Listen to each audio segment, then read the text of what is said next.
So anyway, folks, without any further ado, let's go ahead and get into Radio Graffiti! What's up, pussy farts? Today we're going to be talking about The Mandalorian Season 2, the finale. It was pretty disappointing. This has got to be one of the worst finales I've ever seen on TV. I'm very disappointed. This show sucks. I'm just fucking with you. This episode was lit as fuck. I'm not sure which one is better, the Jedi or the Rescue. I don't know which episode is better. It's either one of those two, but like, it's either the Jedi or this episode. They're the best in the series, hands down. Like, this shit was fucking lit. I mean, the whole episode was lit, not just the last 20 minutes, which we will talk about in just a second, which will make the episode even better. The whole thing with, basically the Mandalorian has to assemble the Avengers before they go to rescue Grogu. And I was like, it's lit. We finna go rescue Grogu and shit. And then it gets to the ending. Dark Troopers are beating on the fucking door, and you're like, oh no, how are they gonna get out of this? Mandalorian and his team of Avengers, they're fucked. And then an X-Wing flies into the ship. And you see a guy in black robes come out. And then you see a green lightsaber. And one black glove. And you're like, no fucking way. Luke Skywalker. Yes, Luke Skywalker. Oh, yeah, by the way, this is all spoilers for Season 2. I don't know if I already said that or not. Luke Skywalker is in this show now. And that's fucking crazy. I would have preferred that they actually recast instead of using CGI. It looks a little weird. I mean, I think it looks good, but it does look a little weird when you go to really start looking at it. I would have much preferred if they actually cast somebody as Luke Skywalker, like maybe Sebastian Stan or something. But either way, I think it's still good.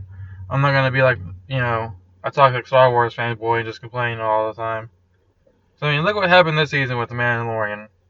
We get Ahsoka Tano in the show, and everyone's like, oh my god, why are her horns so short? And then we get Boba Fett, a fan favorite from the original trilogy. And everybody's like, oh my god, he's so fat. And then we get Luke freaking Skywalker, and all people want to do is complain, oh my god, his CGI looks so weird. It's because it's a CGI face, it's gonna look weird. Like, what did you want them to do?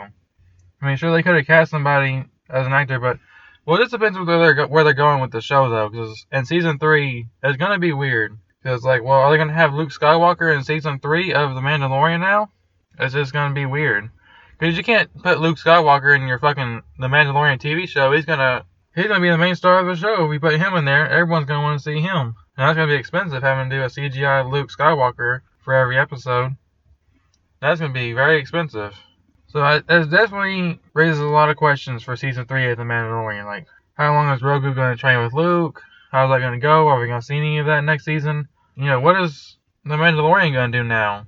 Basically, Grogu was his whole thing. Pretty much the whole story of The Mandalorian was The Mandalorian having to take Grogu somewhere safe, and now he's done it. Grogu is in the hands of Luke Skywalker himself. Where will we go from here? I don't know. We'll just have to figure it out. I'm sure Grogu will come back to the show. Don't worry. He's way too profitable and marketable. They're not going to get rid of that little fucker. He's still going to be in the show. This is crazy, though. It was so fucking cool seeing Luke Skywalker just knock down all those Dark Troopers with his lightsaber, and it's the best we've seen Luke Skywalker since Return of the Jedi. Fuck The Last Jedi. That shit was not Luke Skywalker. This is Luke Skywalker right here. I don't think you can possibly top this finale. The only way you can make this finale any better is if, like, you somehow brought back everybody in the OT. Like, you recast Leia, Han, and Luke. That's the only way you can upsize this in the Season 3 finale for Mandalorian. Because this shit was so fucking dope. We got to see Moff Gideon versus the Mandalorian. It was a little short, but it was still pretty cool, though. Seeing that Darksaber in action. I also love seeing Bo-Katan and, what's that girl's name? Sasha Banks? I don't watch wrestling, so I don't really know. Yeah, they were pretty good in the episode, too. I like seeing them fight Boba Fett. This episode was just crazy, man. I wish it could have been longer, instead of just 45 minutes, 46 minutes.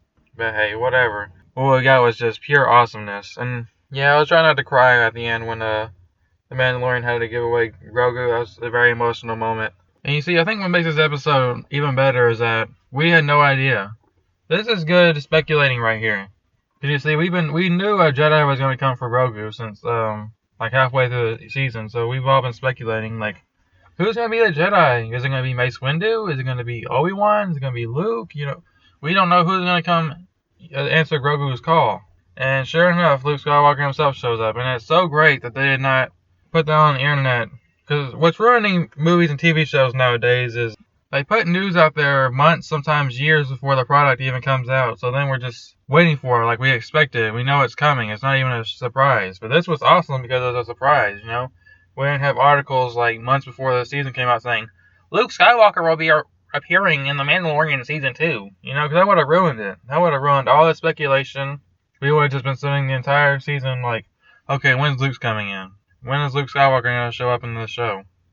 They would have ruined it. So the best part about it is that they kept it a secret. They kept it under wraps. You know, it didn't leak out anywhere that I know of, at least. I really did not expect Luke to show up in this episode. When everyone said, oh, maybe it's going to be Luke, I was like, no way. There's no way Luke Skywalker is going to come in this show. You're being ridiculous. Yeah, right. That's just a dream. Apparently dreams come true in this episode. Wow. That was incredible. Shout out to whoever's right idea it was to put Luke in here and kick absolute ass. It reminded me a lot of Rogue One with Darth Vader's scene.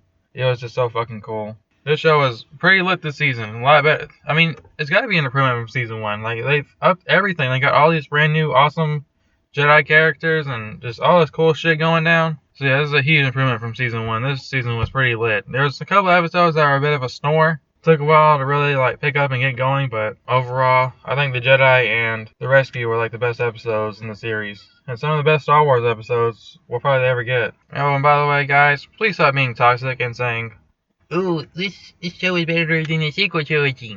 Because every time we get something cool to happen in a TV show or just anything Star Wars media, people always gotta say, oh, this is better than, the Star Wars sequels. Oh, Rogue One, this is better than, The Force Awakens. Oh, Solo, this movie's better than The Last Jedi. Can y'all stop being so fucking toxic? That's why I don't even like to call myself a Star Wars fan, because it's just you have a negative aura around yourself when you say that. Because they're so fucking toxic, they love to bash the most recent Star Wars product that came out. Let us enjoy this. This was awesome. This is fantastic. We need more of this kind of shit. But I do kind of feel like maybe this show could have done without Luke. Because one of the best parts about The Mandalorian was that we finally got away from the Skywalker family, but now Luke Skywalker's in the show. So, I don't know. It kind of ruins it a little bit, but it was still awesome. So, I don't know. We'll just have to see how Season 3 goes. I don't know if Luke's going to play a big role next year or not. So, we'll just have to figure it out. But as far as this episode, this shit was fucking awesome. I loved it. Thank you, Dave Filoni, Jon Favreau, and whoever else's dick I had to suck. Appreciate you. Keep doing this hot shit. We like this.